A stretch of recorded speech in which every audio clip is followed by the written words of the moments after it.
This is Tom Jacobs from tdjacobs.com and also healingsuicide.com. I'm an energy worker, a channel, a psychic medium, and also an evolutionary astrologer. And at tdjacobs.com, there are tons of tools to help you along your journey, energetically programmed crystals to interrupt old patterns and help seed new ones, books, astrology courses, all kinds of things. This video today is a karmic profile of U.S. House of Representatives Speaker Nancy Pelosi. And we don't have a birth time for her, but I'm going to look at her chart and talk about some themes in her journey. Now, I'm not going to do just a straight up 4-step profile because I want to explain to you some details. But if you want a straight up 4-step karmic profile for yourself, go to Soul's Journey Soundbite at tdjacobs.com from the consultations page. The idea is that I use Pluto as indicative of what your soul has you trying to figure out how to do in a healthy, confident, strong way. So the empowerment journey of the soul sets out for the human, which is you, but over the course of many lifetimes. And it's what you have to do to make life feel meaningful, but then it will bring up fears, pain, regret, guilt, shame, things like that. Memories from when it has gone wrong in many lifetimes. So there's a core sense of passion and purpose, but also the debris from the past lives will come up. And then the second step of the story is the south node of the moon, how you've been conditioned to see the world in many lifetimes. So how you see the world, what the world seems to be like for you or should be like. And that has to do with your family system and conditioning environments in many lifetimes. Third step of the story is a south node ruler by sign. And this is about how you as a unique individual show up in many lifetimes. And this is, your unique skills and talents. And it's a deep layer of multi-life identity that may set you apart from people in your family. And in Pelosi's case, it certainly does. We're talking a lot about her South Node ruler today, in contrast with the South Node.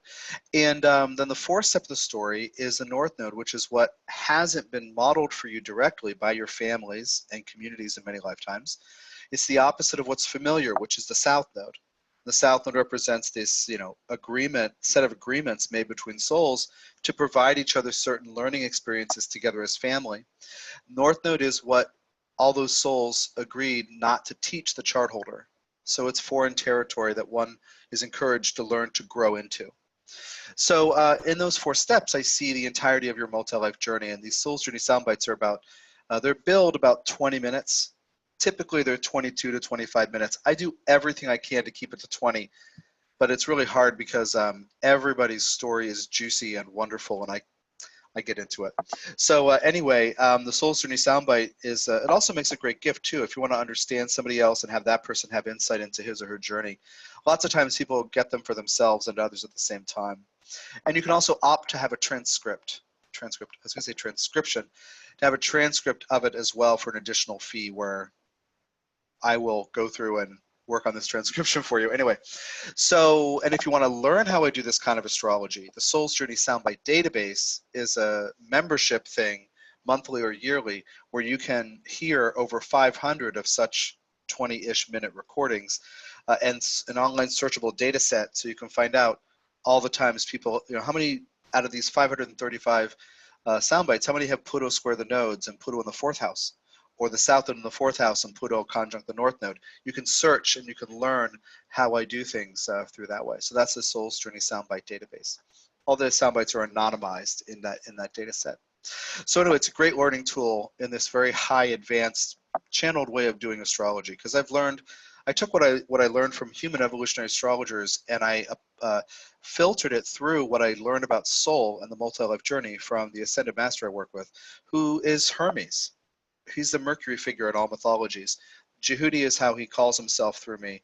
Thoth, Merlin, Saint Germain, Hermes. So now let's look at Pelosi's chart. I will pull it up here so you can see it, and I'll draw on it as we go. Nancy Pelosi's birth date, March 26th, 1940. We don't use a birth time. We don't know it, unknown time, in Baltimore, Maryland. So we don't have houses, we don't have angles, but with still a ton of information. And even if you don't know your birth time, I still do sound bites for people who don't have birth times, and a lot of great information comes through. It's just missing one level of detail or one level of context of the houses. So let me pull up her chart so you can see it. Okay, so here we are. And I pulled up with the transits, which are red in the outer part here, and also progressions, which are green. Of course, we don't know where her moon is precisely, so don't pay attention too much to that, the progressed moon there. But talking about this empowerment journey, we always start with Pluto, again, this 4-step story. And Pluto, for her, let me get this going here.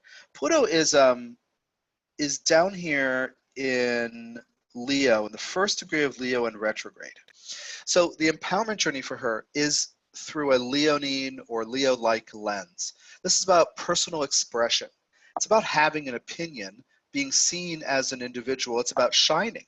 So it is about creativity, but you know what we think of as typically as creativity, but it is really about owning a unique position and expressing it. So it can come down to debate, argument, having an opinion, being seen as somebody who has an opinion. So having a voice is a huge part of this Plutonian journey.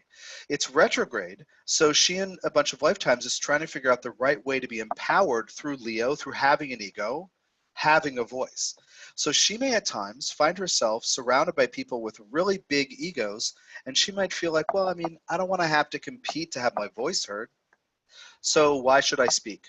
That's possible with Pluto retrograde in Leo. We can assume that in some phases of life, probably not now in her maturity where she's so experienced in her field and it's at the top of her game, your top of her field, probably not. But at some points in her life, she may have, everyone else may have been talking or telling a joke, and she might have held back because Pluto retrograde in Leo by default isn't quite sure the right way to assert ego or develop it, or how should I do this.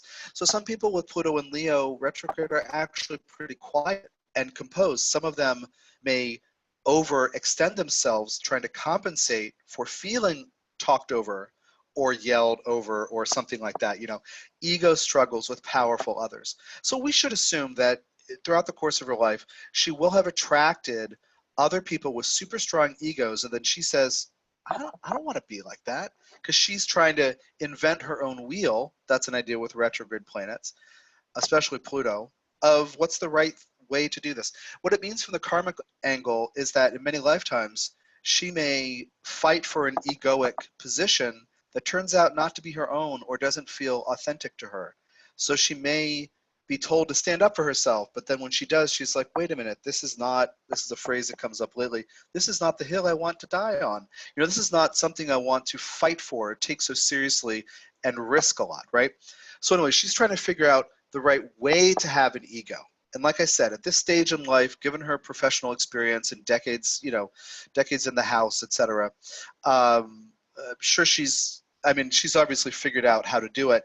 But anyway, I just want to point out, other people's huge egos, even whether healthy or not healthy, are not foreign to her. So Pluto is conjunct the asteroid Lilith. And so the other day I did a profile of House member, Congresswoman Alexandria Ocasio-Cortez, and the title even says featuring Lilith. Well, that features the true black moon Lilith.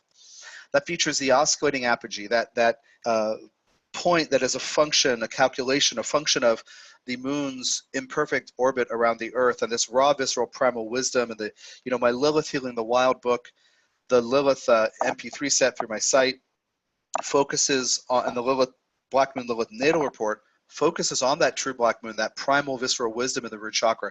This is different. The asteroid is number 1181, and these are two separate things, but it's an actual body in the asteroid belt whose orbit is approximately 4 years, around the sun. It's in the asteroid belt. A lot of them are that way. Sometimes they're 3.5 or 4.5 or whatever, but in that range between Mars and Jupiter, where there are like 10,000 bodies or whatever, maybe more. So the asteroid Lilith is something we can see. And so how I differentiate this, and the full story on this, by the way, video course, the Learn Astrology page, scroll down closer to the bottom, under the home study courses, the MP3 courses, that covers 11 archetypes, including the asteroid Lilith and Chiron and Nessus and Pallas Athene and Ceres and a bunch of things, but not the true black moon because I focus so much elsewhere on it. Anyway, the asteroid's different, and it's about standing up for the underdog. It's about activism and addressing the needs and realities of marginalized populations, people who are pushed outside the safety umbrella of the bell curve, people who are marginalized, pushed out, ostracized, people who fall through the cracks, people who have Asteroid Lilith active typically find themselves advocating on behalf of underdogs, or like I said, people who are kind of pushed out of the mainstream for some reason. So it could look in many different ways, but there's a sense of standing up for the underdog, advocacy, I think I said earlier. So social work, that kind of thing. Now, another thing about Asteroid Lilith is doing things a little differently, counter to the status quo. And in Pelosi's case, both of those threads of interpretation are important to look at. I'm not what you might call a wonk about policy, but I did look on her voting record as listed on Wikipedia over the years. So my head started to spin after a little while because she's been there a long time and there's a lot of info, and I can't do that. But anyway, I did look over it and see, you know, definitely more than half, maybe 80, 90% of the time, she seems to vote in an Asteroid Lilith kind of way, fighting for the underdog or marginalized populations.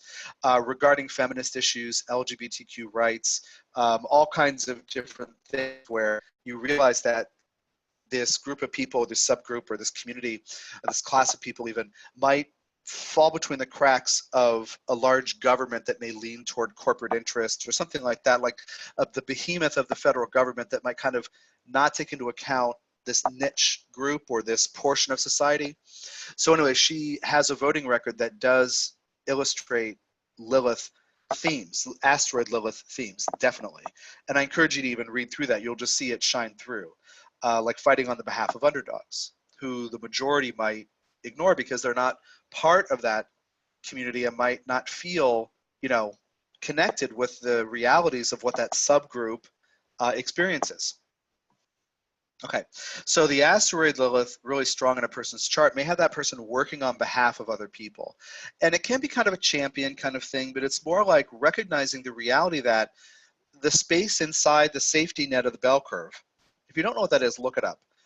It's important to understand. It's a sociological thing for understanding group dynamics and how people organize themselves. And you know, I always talk about in terms of Saturnian, Saturn, Capricorn, Saturnian teachings, that we always try to get as many people as possible within the umbrella safety zone of that bell curve, like all the people we can help, the most we can help at once. But in fact, our Uranian and Lilith impulses can have us individuate and separate ourselves outside it. And then we might feel, you know, lost. We might feel ignored by the community, you know. So anyway, Asteroid Lilith, when it's strong in a person's chart, is about rectifying those things and giving, I say advocacy, giving voice, advocacy, right? I think there must be a root in there from the Latin for voice, vocal, right? There must be something in there. But anyway, giving voice to or speaking on behalf of some other group that maybe can't speak for itself or doesn't have a forum within the mainstream. So there she is in Congress for decades doing this. Anyway, check out her voting record. You know, you can tell from my different videos that I am biased toward humanitarian issues. Therefore, I kind of sound like a Democratic kind of person. And, you know, if you don't run that way, that's fine. I don't intend any of this to be divisive. But, you know, when I talk about Trump, I criticize him. And when I find character problems in Democrats, I criticize those too. But anyway, I want to make this a teaching moment. The same with Ocasio-Cortez. Like somebody posted a comment the other day and said, well, she's the most dangerous person in America. And I'm like, whatever, just, this isn't a space for that kind of partisan debate. But anyway, I'm trying to help you understand character, personality, but also karmic story and how personality is developed over many lifetimes. So in a bunch of lifetimes, Pelosi might stand up, Pluto and Leo, to speak and fight on behalf of some group and be drowned out. In some lifetimes, she might find her voice ineffective because she's not willing to yell, or she's not willing to demand to be the center of attention, which is a Pluto and Leo method. So, you know, in some lifetimes, she may feel her voice lost. She may be part of some subgroup. And in this life, we could argue that, you know, as a woman in politics who entered, you know, decades ago, 30, 35, 40 years ago, I can't remember when she came in, you can see, as, you know, that kind of minority kind of idea. Her family did have influence, power, and money. So she's not marginalized in terms of economic, background, but as far as being a woman in, Congress, and I guess she went in the mid to late 80s, but also being the first Speaker of the House, first female Speaker of the House. Now, I was vaguely aware of her at that point, but her tenure was, what was it, 2003 or 4 up to 2010. I didn't really start paying attention to political things until 2012 when I started doing a weekly radio show, spirituality-based, astrology, channeling-based radio show, because I wanted to be able to explain larger themes that are going on in the world. So I included things happening in other countries. And like I did a profile of Rodrigo Duterte, did a talking about Brazil and its attachment to soccer as its self-worth around the World Cup that time when it hosted it and lost. Anyway, so I did different things, but including some US things. But she was a member of the House and not the Speaker at that point. So I've only recently looked at her chart, is the point, and started to get to know her. And as I've seen her interviewed, and as I've seen her being, on these shows with journalists and talking, and that's what made me want to look at her chart, because of the next step of the story. But anyway, I want to finish the Pluto story. So this Pluto, when I do this karmic analysis, I look at conjunctions, I look at squares, oppositions, and quincunxes.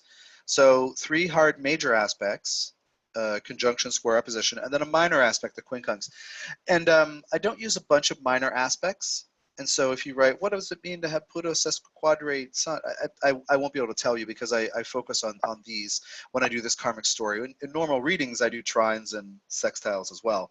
But in this case, so we have a square to Pluto, and it is Saturn at 0 Taurus, conjunct Nessus, and Lucifer and Juno. So I just want to explain a little about this. Squares to Pluto indicate that this person in the quest to become empowered in this way, to have her voice heard, to be an advocate on behalf of underserved populations, she will encounter issues with authority figures in Taurus, Saturn. In Taurus, they won't budge. With Nessus there, they may suppress their wildness, meaning they may be very extremely hyper-focused on standing still and doing one thing at a time. She may be saying, but the human reality is this, hear me. And they might be saying, this is our tradition, maybe we'll be open to that in 12 or 15 years.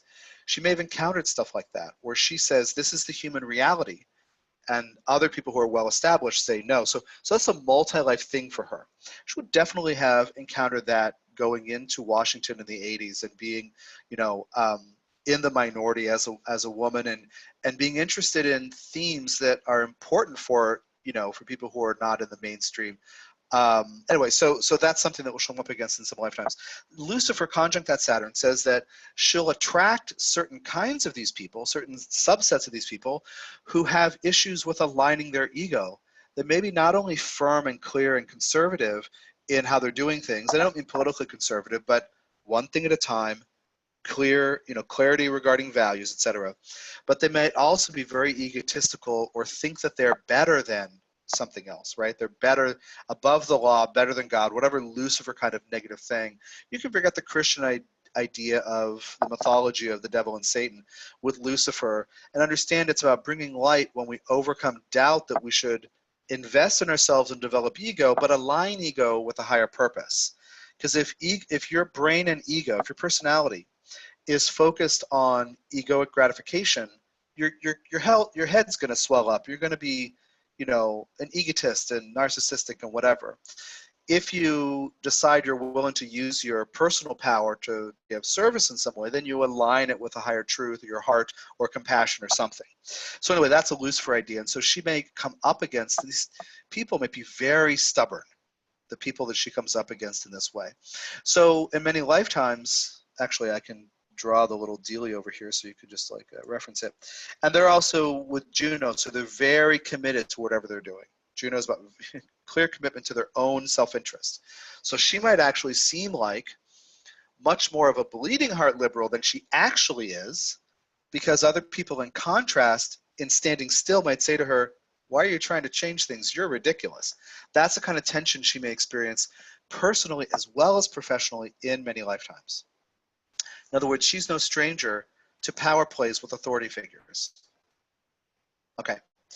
Now I want to move on to the second step of the story briefly. I don't want to spend too much time on this because I really want to get into this third step, South Node ruler. But here we have the South Node of the Moon over here. And of course, that's at 20 Aries, conjunct Jupiter, conjunct Juno, conjunct Lucifer. So in her family system in many lifetimes, there's an Aries vibe. And we know that her father and brother were both mayors of Baltimore. And her father was also in other forms of government, also served in other capacities as an elected official in different places. And I can't remember if statewide or national, but more than only being the mayor of Baltimore. And so Aries can be family history of athletics or leadership or military service or being very good in a crisis or something like that. It can be leading other people sometimes. Conjunct Jupiter, there might be a great deal of faith. Religion might be a prominent thing for her, and for her, Catholicism is, and that's part of her guiding principle. But when you look at that, Catholicism, in certain ways of developing a moral center through the Catholic lens, she still brings in Asteroid Lilith sensibility, which some of it's not in line with Catholic teachings or doctrine. But so she's kind of in there with these different layers. And it's interesting that she does feel that very strongly, that tradition, and feel aligned with that. But there are things that she goes against certain doctrinal teachings and positions that the church seems to have. So anyway, religion and belief is going to be a super strong element in her family system over many lifetimes. It can also be a lack of belief and lack of religion, but belief plays a central role. Now, Juno there says, and Lucifer says, there's going to be a commitment now either to being egotistical or to being of service. And with these different people in public service in her family, you can kind of see where it ends up. But in different lifetimes, it may show up in different ways. Now, we do have a couple squares to the nodes, and these contribute to the story of understanding these different sides of her. Here we have down in Cancer, square the nodes. See, Pluto is just over 10 degrees, so I'm not going to count it. If it were 0, 0, 0, 1, I'd say it's square the nodes, but I'm not going to. But these other three things here, the Chiron, Pallas Athene, and Asteroid Lilith are square the nodes in her. So in her family system, everyone is learning about the right ways to do these energies. Chiron is compassion. In Cancer, to emotions. Now, she may have an unresolved issue and a confusion about how to nurture herself emotionally. Like, she may not know how to deal with her own emotions at times, but that can sometimes turn into being there for other people, especially with Pallas Athene, where we are loyal to something when Pallas Athene is active in our charts. In this case, Pallas Athene and the asteroid Lilith, loyal to these human themes, these humanitarian themes. I'm not trying to paint a picture of her as a savior or spotless, but she has a focus where she is actually paying attention to the real experience of humans. And that's how the voting record reads when you read through it.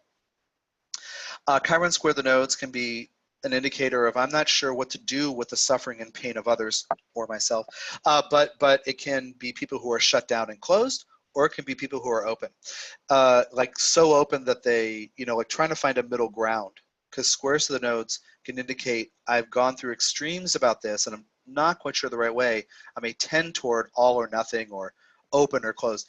In this case, she may have found that some of her own emotional vulnerabilities and human issues with family and connection, she might have found that some of her own vulnerabilities is hard to deal with, but she can, pick up Pallas's spear and shield and defend other people, and really, so she might be one of those people who we don't know. I don't know anything about her heart. I don't see it present ever in her public face, her public presentation, which is not abnormal for politicians in general. But anyway, this is a multi-life issue that she is, working on, is how can I be vulnerable to the emotions and energies of others? And Pallas Athene is also, and this is explained also in the Asteroid and the Centaur video,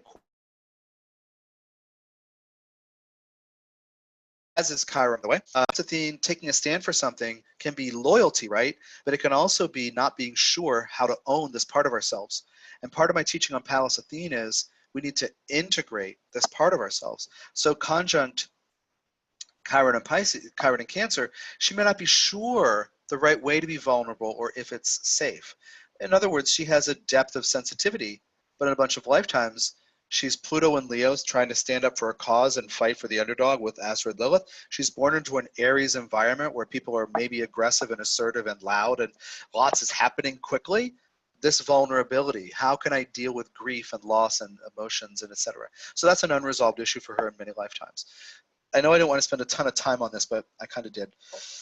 Well, now let's talk about the South Node ruler by sign. And this is what I just described in step 2 has to do with her karmic story with the family, what they have in common, what the agreements between their souls, coalesce together to make this family dynamic.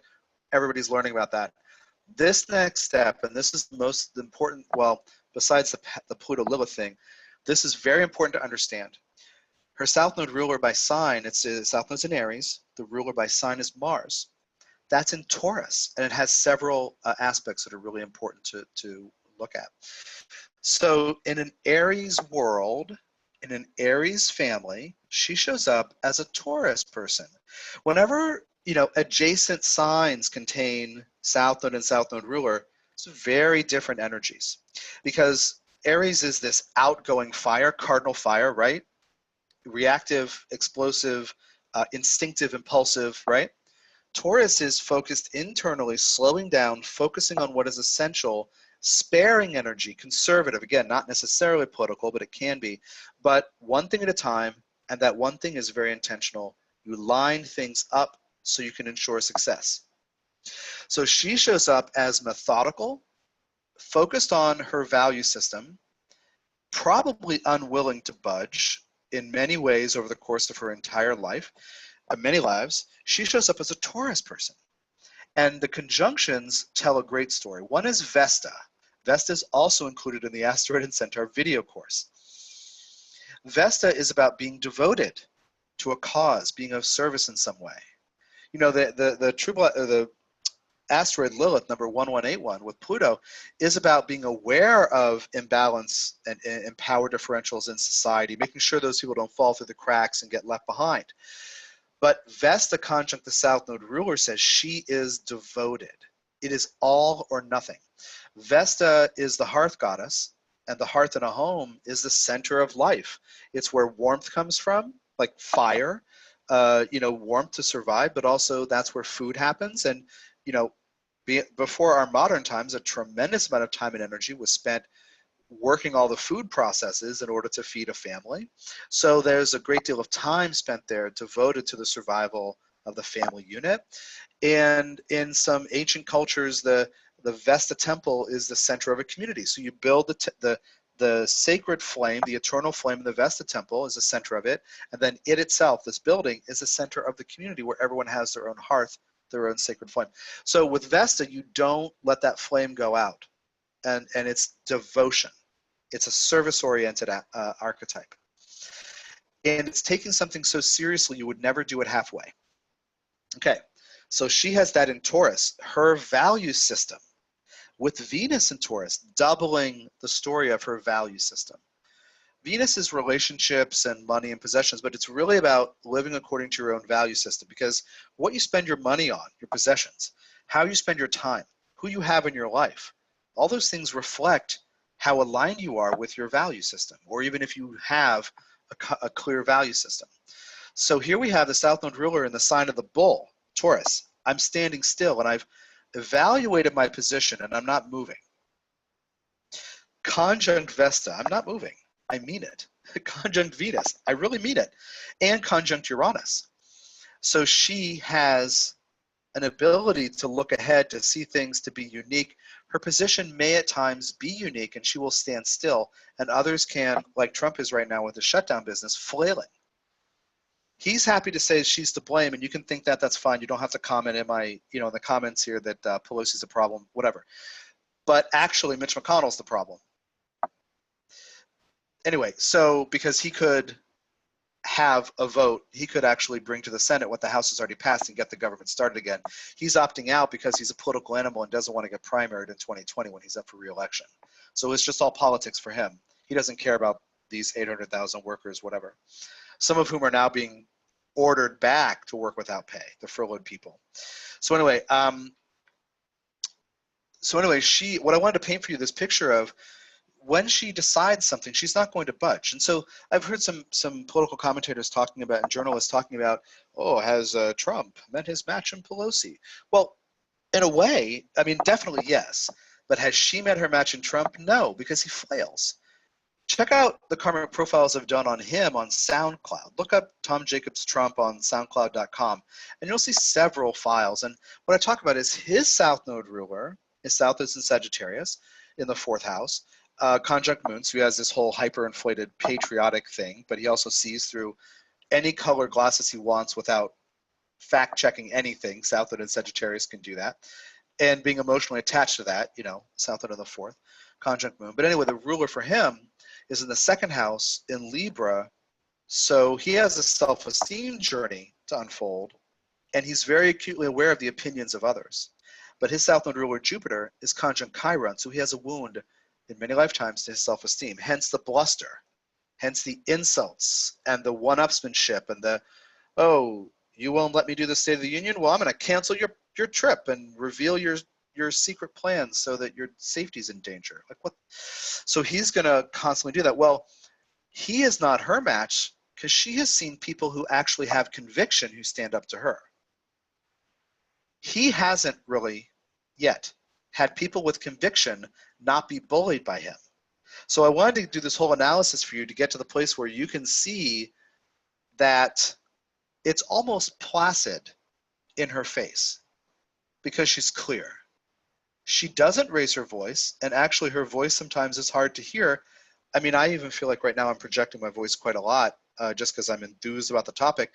But you know, when she gets on camera, sometimes she speaks like this, and she doesn't have to raise her voice. She's not trying to compete because she has an inner confidence. She understands what her values are. Trump doesn't, because he doesn't have a value system beyond survival and trying to deflect attention from what low self-esteem that he has. Anyway, check out this SoundCloud MP3s, and I explain the whole Chiron conjunct South Node ruler thing.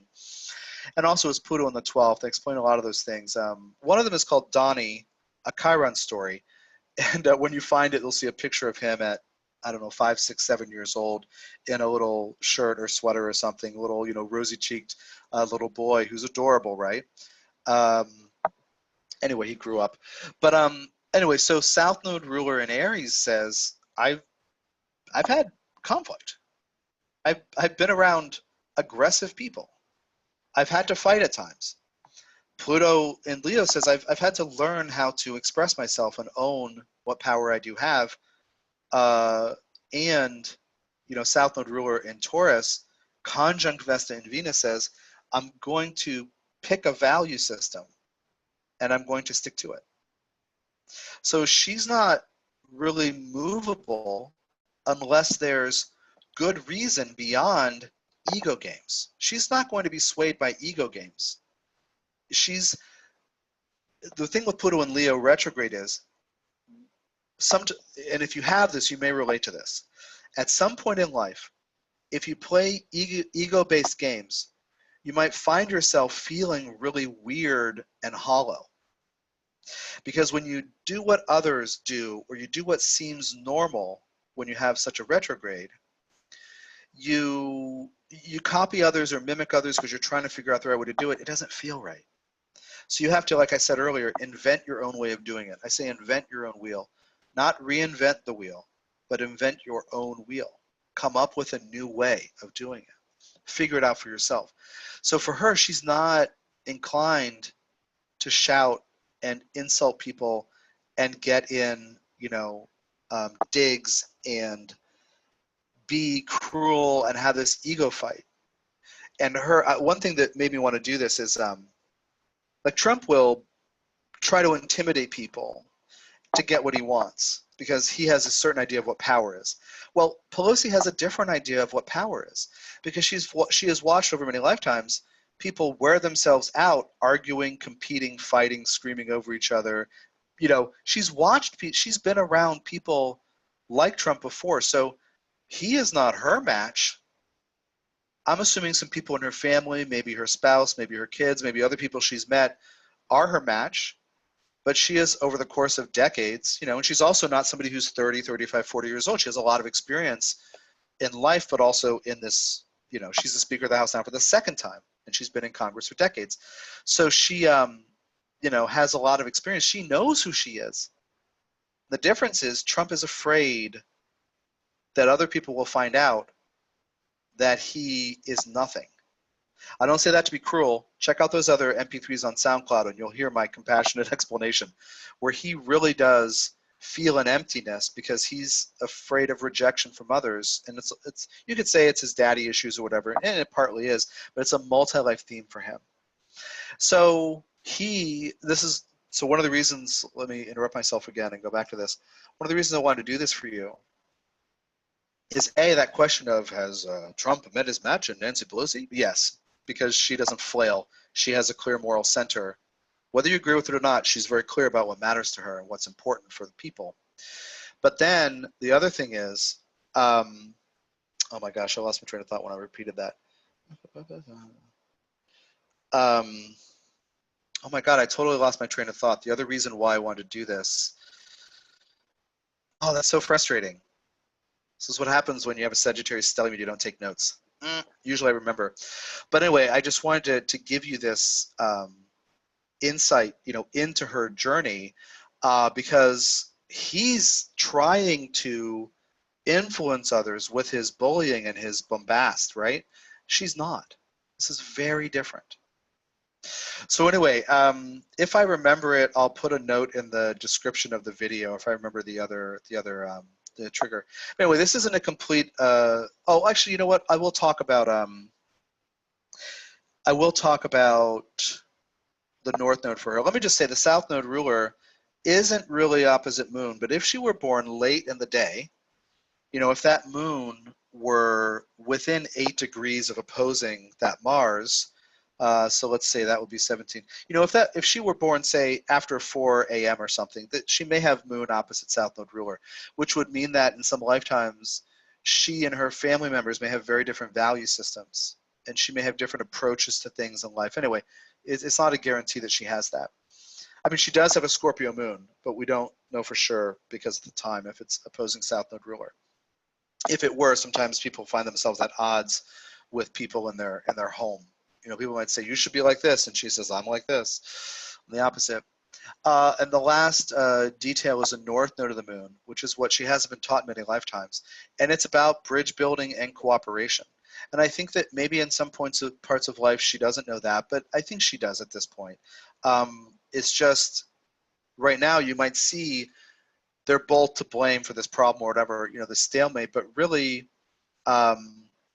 her position has to do with the value system in Taurus. Let's not waste money. Venus and Taurus on the South Node ruler. Let's not waste money. Which a wall would be a waste of money because of the fact of how drugs and illegal aliens actually get into the country. Blah blah blah. All these people. So and there are facts. Trump can ignore them, but there are facts. And but anyway, making a deal to give in to a bully is what she will not do. So I don't know how this is going to get resolved, but I'm inclined to believe she's going to continue to be this Taurus, Vesta-Venus-Uranus person who's been around the block with people who yell and scream and make demands and are childish bullies and egotists and Pluto and Leo square Saturn and Taurus. She's been around the block with that. And now has a very clear value system, and she has for decades. So I don't think it's going to get resolved by her giving in to Trump's bullying and whining and power plays and playground antics. Anyway, I just wanted to give you an idea. It's another Lilith story with that Pluto conjunct the asteroid to contrast with the Ocasio-Cortez profile from the other day. I hope this is helpful for you. Thanks for your time and energy. And check out the Soul's Journey Soundbite, your personal 20-minute life overview reading, multi-life overview reading. And I also talk about beliefs and karma and how to change them in that reading. It's jam-packed full of info. And also the Soul's Journey Soundbite database, collecting at this point, 535 with about another 50 I have to add the next few months. Anonymized readings, 20-minute readings you can learn from how to do this 4-step story. And also story of soul and how Pluto relates to soul and all the karmic agreements and all that bit with the South Node. The full story is Evolutionary Astrology Basics 1, the home study course. It's not an astrology basics course, So you need to know planets, signs, houses, aspects when you take it, but it introduces all of the spiritual teaching behind my model of soul, which is unique in astrology. So I'm an evolutionary astrologer, but my model of soul and how I teach it is unique. It's not a parroting of somebody else's teaching or carrying it forward.